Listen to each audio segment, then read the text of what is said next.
Yasika, Congo Vision Plus. Yasika pendant la kacha marché. Il y a la télévision et YouTube. Babi Awande. Basta. Il y a musique, il y a politique. Il y a artiste et comédien. Ce que vous trouvez bango, au monde bango awa. Taka ya ulinche. Kodamboka. Vous abonnez, vous abonnez, vous abonnez, vous abonnez. Donc, bien sûr, vous s'abonnez. Vous s'abonnez et bandi. Par contre, si vous êtes trop dans la chaîne YouTube, il y a une chaîne à jamais. Le coup d'arrêt au Wapi. Comment vous êtes puissiez? Vous carrez la scène avec qui vous êtes au Sabatu. Awande Makambo. S'abonnez, s'abonnez plus. Oui, bonjour, bonsoir, ça dépend toujours de la milieu où vous avez la place où vous avez la. Donc, Zakangaï, Jirasengoï, autrement dit Père Abraham. Donc, les autres, juste tout le sur la Marambo, ils ont un peu secret, ils ont un peu, ils dérangent un peu, couple, et Marambo, ils ont un peu, un peu trouble par rapport à ma foyer, quoi. Hein? Avant qu'il y ait une bande, je peux s'en aller une dédicace dans notre artiste héritier Watanabe Gogan. Oui, les lots, ni ange, ni démon. Les autres tambola partout ni ces aussi simba parce que artiste aba qui était suki musique n'angé betité ba ko katanga je mets ma main en coupé donc les autres moyens tout kata ma beaucoup artiste était parce que Moussala et mon ami ba Evre et mon ami donc le 17 juillet artiste akobetana na hypnose na Lubumbashi et cause la concert moko VIP $100 $50 donc ba elio sur na kata Lushi na Lubumbashi pour vous soutenir héritier Watanabe Gogan moto ya Tembe Gucci donc et que ça là vraiment bah grand bien donc les solos n'anga les ali mais vraiment na solo na ndenge ya calmement na ndenge de tranquillité parce que les autres monde ba couple et belé et ça na ba trouble ba couple et belé et ça na ba désordre par rapport parce que toujours bala la kaka na mangu mais toujours ko s'organiser na muti alors que avant que kota na couple toujours na ba étape monto les kaka na ba étape fiancé na ba étape nyonso wana automeka ko vandisa bolingo automeka ko mesana na bolingo mais or que na ba nambo ba étape wana nyonso pe to kotaka et belé ba bomba ka ba griffe na bango moi ça ko bomba griffe na ye mobile pa ko bomba griffe na ye mais tant ba koma kasiko et sika moko na kati ya libala et tout monde ka ba réalité o ekotaka et tout monde ka sko comportement ya mobali ndenge bimaka to comportement ya mwasi ndenge bimaka tout monde ka bizaleli vraiment o mobali azalaki na ngokala afficher mo siko na ndako libala to comportement au moins ça zalaki nango chez bango ninga neko ko tambola na ba camarade est-ce qu'on afficher ngo na ndako libala donc c'est ça où il y a un peu trouble na kati ya ba foyer lelo nga na za kaka juste pour ne sabino 5 caractères to 5 secrets au bateau oui ko za na kati ya foyer donc le 5 secrets wana soki mutaza nango akovanda à l'aise na kati ya foyer na ye akovanda à l'aise na kati ya couple na ye donc je pense que babi bana mona mukabe tanga mbunda bakolo pe babinaka tozana ka juste pour na ko transmettre un message aux ali normal pour na biso surtout nous les congolais na batutu bazaba libanda ba africain au mututu a rejoindre mon ton na ye ya koyoka nga nzambe pena ako sala biso nyonso grand bien donc premier secret na biso ezali confiance autobengaka confiance na kata confiance to na fidélité les autres tout le monde a battu belé baza fidélité moi mon douceur va que non moi je suis fidèle na foyer nanga je suis fidèle avec mon homme je suis fidèle avec ma femme non la fidélité on a tout le bango ya par rapport à mon homme mais na ba acte tout le monde a fidélité à monter parce que mutu yo lingi oza fidèle na ye o linga comme on a passé na ye ti mutu oza fidèle na ye o ko tromper ye ti mutu oza fidèle na ye o linga ko faire souffrir ye ti donc mais les autres tout le monde a oza les contraires. C'est vraiment le contraire parce que fidélité a un sens sentiment de sécurité d'une personne qui s'est fiée à elle-même. Donc sentiment yomoko yomono il faut la fidèle yomono de soi il faut être fidèle avant no linga mobali yomono za fidèle de soi peut-être on kanga mona mobali na fidèle na lingi na yenda za na sepela na yemonda za après ce qu'on parle ne ko pousser pour la fidèle na mobali na quel que soit ta problème na couple les amis ata mobali azama ba se comporter ma bé mais moi si il faut la fidèle ori ko tromper mobali noti ori ko bima libanda ya couple na yoti on est à tricherie, il y a sous fidélité. Donc, il commis vraiment, et l'eau comme en dehors. Donc, c'est par là quelque chose qui est dans. Donc, deuxième, naniga va s'écrire dans la vie, loyauté. Donc, il faut que la loyauté dans le quartier de Libala. Sur loyauté, ça dit beaucoup vendre dans malamu na mobali. Bino ko nyonso solo ba basi baza mingi na kati ya makambo wana ti. Donc basi ba bima na kati ya makambo wana. Yango moni lelo basi ba ko vandisa mabala te. Basi be ba ko vandisa ba couple te même na ba fiancé ba ko vandisa te parce que baza na loyauté ti ezati. Beaucoup progresser ndenge. Beaucoup vendre ndenge. Pour loyauté ba ici biso zali caractère, loyauté, fidélité à tenir ses engagements. Si vous avez la loyauté, vous pouvez tenir l'engagement avec copain, avec l'autre, vous calme. Donc, tout le monde peut saisir et que ça la vraiment grand bien. Il y a une preuve de loyauté envers quelqu'un ou avec quelqu'un. Donc, et ça la vraiment grand bien.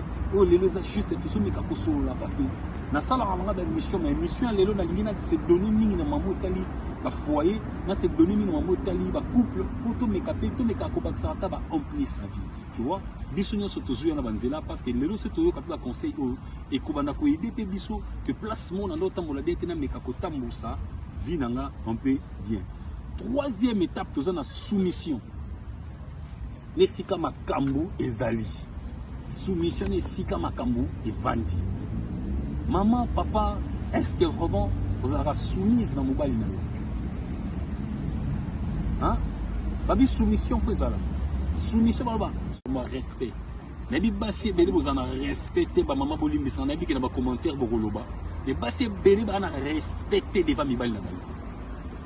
Tellement ba ici bino parité, les logos parité comment? Moi ça sali, mobile pas sali. Donc comment les logos donc surtout dans bloc en Europe. Moi c'est vraiment que ta mère na kenara musala, na tika papa na ndako. Le papa c'est langa misala nyo so lambe langa sala tout. Petango ya papa lo banu lo mo bokate le langage. Pour ngam na sala non. Respect, il faut avoir du respect dans l'ibala. Mobala za mobali, moi soza moi si. L'homme quittera sa femme, l'homme quittera sa maison et a quoi s'attacher na moi si na yo. L'homme quittera sa famille, aille à s'attacher na yo moi si. Vous êtes deux familles différentes. Mon bal la longue la famille na aille ko zone quand ta famille n'a pas payé sa valeur. Tant qu'on a payé sa valeur, tu as plein de droits à respecter na katanda. Mon bal il peut à respecter ta casa mon bal mais yo moi si faut respecter nous la plus pire. Il y a une fois ça 98%. Mon bal à respecter les fils kata 45% c'est mieux parce que moi si ne faut les cas. Pour moi si m'talinga kamine. Mais les lobas si bana respecter surtout ma fille congolaise. Na ba femme congolaise et belé bana respecter na mi bali na bango.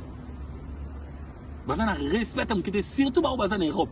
Donc tellement que ben sabino que poto mobile mumde la pesa avantage mingi na moi si yango lelo bino basi belé bo suna respecter na mi bali na bino. Pour moi zo mi bali ko ba papier hygiénique na bino parce que yo zo sala o gagner plus pire que les mobile. O vivre mieux que les mobile. Non. Yango na sepela na couple bibi chengoyi. Moteme giweni. Mobile au sala moi ça au sala mais moi ça toujours soumise dans mobile na parce que na respect. Donc là il get ngoyi. Na bof na fils qui est là. Il get au sala mobile au sala mais moi ça na respect devant mobile na. C'est ça yango ba benga ka foyer malamu couple malamu. Mais bandeko bozana en dehors à makambo bo mekamina ko zonga na rai. Bo dérailler mais bo zonga na rai. Conseil o meka ko aider bino. Même si tu gagnes trop plus que ton mari, respectez mon bali na yo. Moi si sala oeza et bongi o sala na ndaku na yo. Bible waka moi si avant que l'église bongi sana ndaku na yo. Ton papa oya kuti de mamu sur na l'aise. Papa aussi le kamini ti. Kopé ça non tenté na kena no kobonde là. Après dans ça musa sima non ton papa oya. Allo bandu ka mokate le langage. Il faut avoir du respect. Il faut respecter mi bali, il faut respecter ba boti. Biso pe mibali to ba pe na ko respecter ba boti na biso to pe na ko respecter ba bokilo na biso to ba na ko respecter même ba camarade na biso même ba tout ozana bango et moi si azana respect belé donc ba si belé ba na respecter surtout na ba foyer na ba société na banda ko mabala yango lelo mabala belé zo kufa parce que impolitesse c'est qui tellement trop respect so ezate yango ba tu mingi bazoko baby sama mo belé. On a des père Abraham n'a pas jamais moi sans impoli. nakobaloté. Moi ça na manque à respect, nakobaloté. Donc faut tout ça vraiment effort wana na basi. Ezaka juste un conseil auto zopesa. Auto be aka 5 caractères auto zengango. 5 caractères auto zengango. Totangaki confiance, fidélité, totangi loyauté, totangi soumission, totangi patience et totangi respect. Donc na nyonso wana ceux qui mo ça nango 10 sur 10 abombi libala. 10 sur 10 abombi libala au perdre le côté. Parce que sur ça na fidélité na mobile na au vanda kitoko. Ata muto betelo lisolo na moni mobile na mwasi mo quelque part oyo ka était pas na fidèle na mobile na. Mobile mo nga linga yo boy. Oui simbala carrément non, je suis fidèle avec mon homme. Donc ils ont pas si pour muto mo meka ko bimiso na rail. Vous avez confiance en mobile na yo. Loyauté faut ezala. Confiance wana faut ezala. Patience faut ezala foyer. Même si les hommes ont besoin de tenir, persévérer et co-tenir. Respect et l'autre zosenga donc. Ce parlant juste là qui 5 étapes pour n'anier vraiment tout cela. Mais je pense qu'à la prochaine fois, tu vas les sous tu kokota les sous na ozali ya mozindo, to beta les sous ya sika parce qu'à tout moment na loya na beta pasika, to meka ko solo la na bino parce que mingi na beta ma musique, mais pour le moment on a préféré na kota na mambo tel pe ba foyer, to meka ko sunga parce que ba erreur est un peu belé na kati ya mabala na biso surtout biso ba jeune to ba ko battre la libala te, ba jeune fille belé pe ba ko battre la libala te parce que pressé.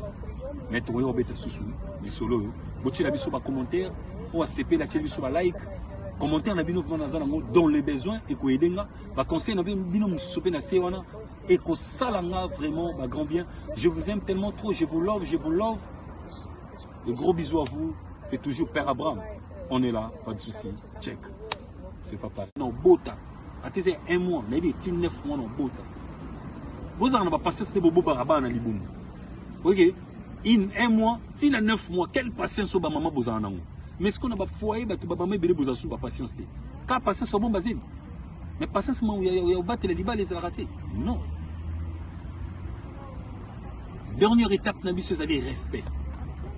Donc le long on vend de la mini na vendre comme respect. Na bi bassi bele bozana respecter ba maman bolimbi sana bi na ba commentaire bokoloba. Les bassi bele ba na respecter devant mi bal na bal.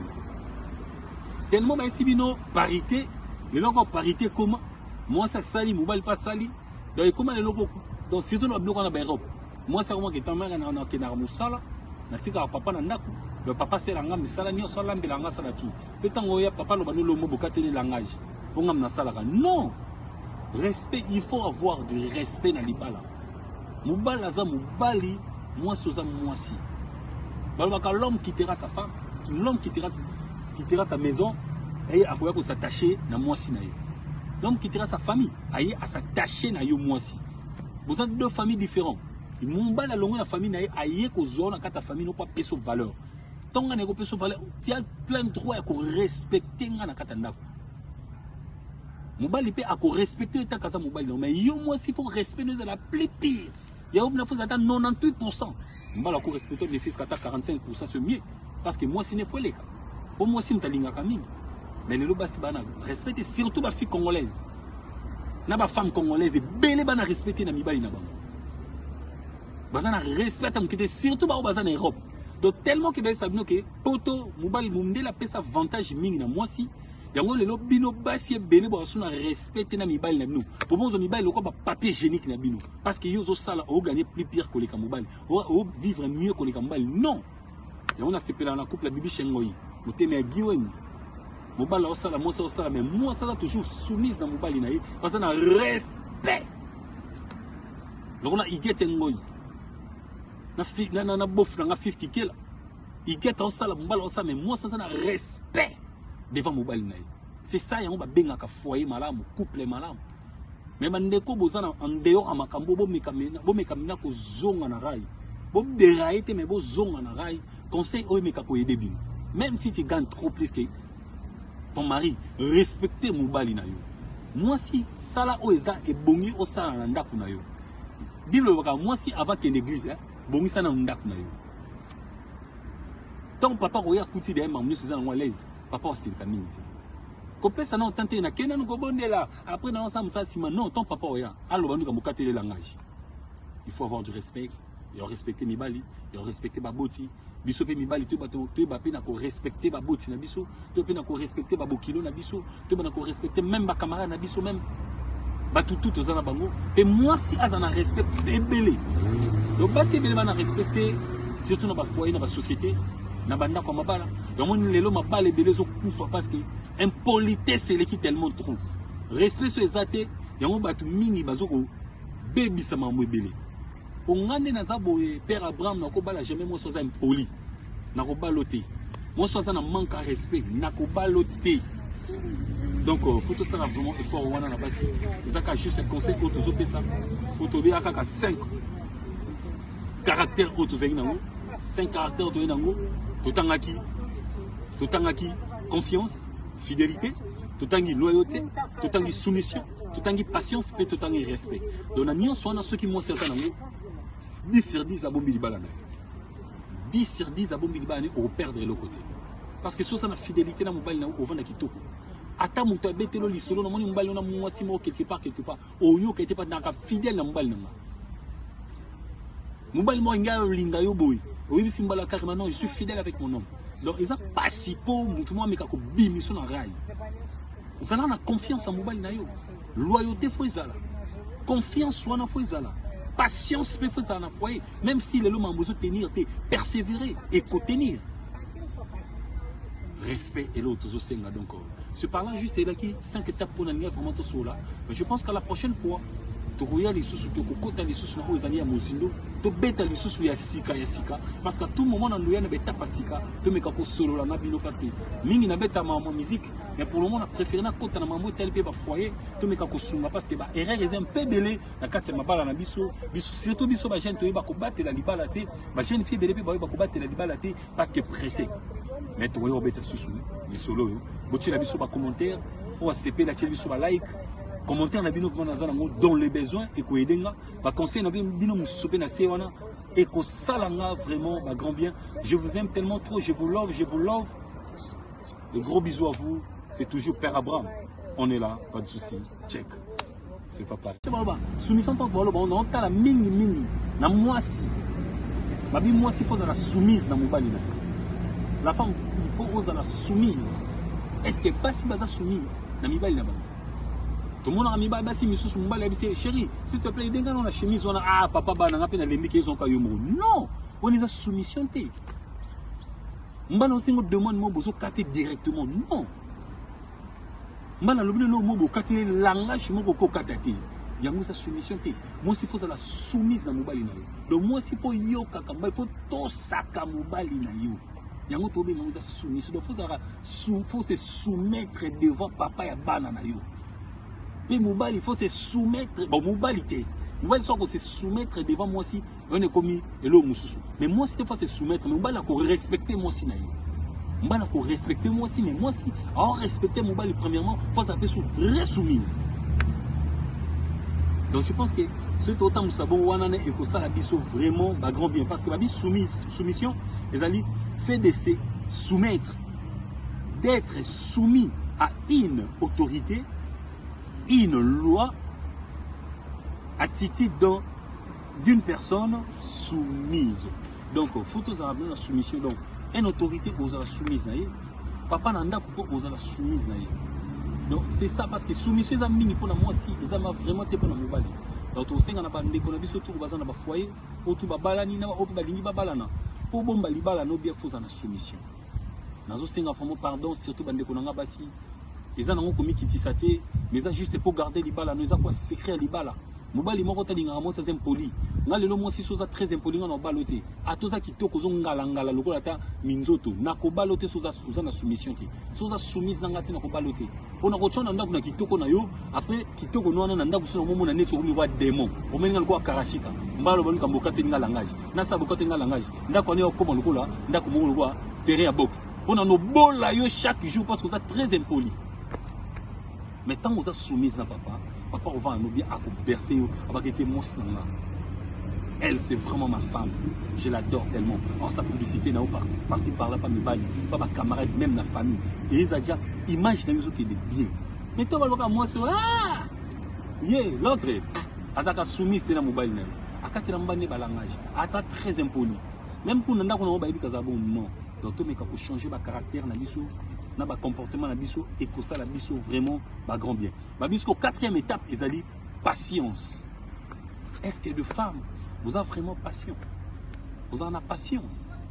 Pour le monde a couple belé nan mobali bobala ni nomte bono na cadre ya fiançailles mais moi ça sa patience tellement apprécié ka babala yemba ngoma la bino to patienter moké les temps ngapena kan saba mbongo to vanda bana to posa tama une année 2 ans ti makambo simba to bala to za ndako moi c'est ça motema moto lokola soso patience ezati bon mobali mo ba ki di baba bimika ba proposition na bale mangu akei pour ni na monika ke mangu na ke na ngobala parce que na mo to Alexandre temps non. Dans la vie, il faut avoir la patience. Babi on se brûler sa kaoloté. Avant de faire une bonne chose, bazula en autant. Bazula en autant. T'as la pour réussir la vie les lois. Faut soit temps pour réussir la vie. Même Zambé, papa mbolabi se senga la patience. Na koti ba jene prière na bondeli na zui temps nanga après nzamba tel témoin sa patience. Azelinga bena pendant temps nanga apesinga aux importants. Mais pas si bien vous avez patienté, vous avez patience. Donc les lots perdent maman bala, et on les lots maman bala les lots court fabino. Moi si vous bala chonanda mal à voyager, yo patience ezati. Na si moment retourner nos même bali misusu. Après la si maton bala na ya boy. Est-ce qu'on nous va nous disusu? Parce que patience oxydation. Patience c'est très important. Faut avoir la patience. C'est très important. Patience c'est ça. Attitude à persévérer dans une activité, un travail de longue haleine, sans laisser vous décourager. Donc, vous avez besoin de patience et ça la rabiso bien. Donc, on sait le mot, vous avez une attitude moko ya bien, on se décourager tena eloko sala. Vous avez un courage eloko sala parce que et que dans passion, ya oser la mobile nanga ya ka obalanga. Dans sa passion l'activité on ça n'est qu'un jour et que beauté langa quelque chose na sa passion la société on est la bagnon mukie un jour et que ya munene et l'on est sur ça la passion mais là pénalement il y a plus la passion.